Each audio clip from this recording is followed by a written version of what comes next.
Տրամաբանական է, որ ամփոփած բանակցություններից հետո պայմանագիրը ստորագրվի։ Սակայն մենք ամեն դեպքում Բաքվից նոր նախապայմաններ ենք լսում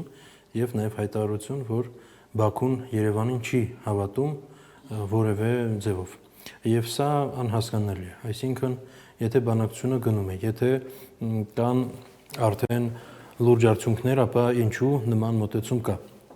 Եվ ես կարծում եմ, որ Բաքվի նպատակը խաղաղության պայմանագիր չստորագրելն է, չնայած որ Երևանը շատ լուրջ ջանքեր է թափել, որպեսզի այն ստորագրվի։ Այսպիսով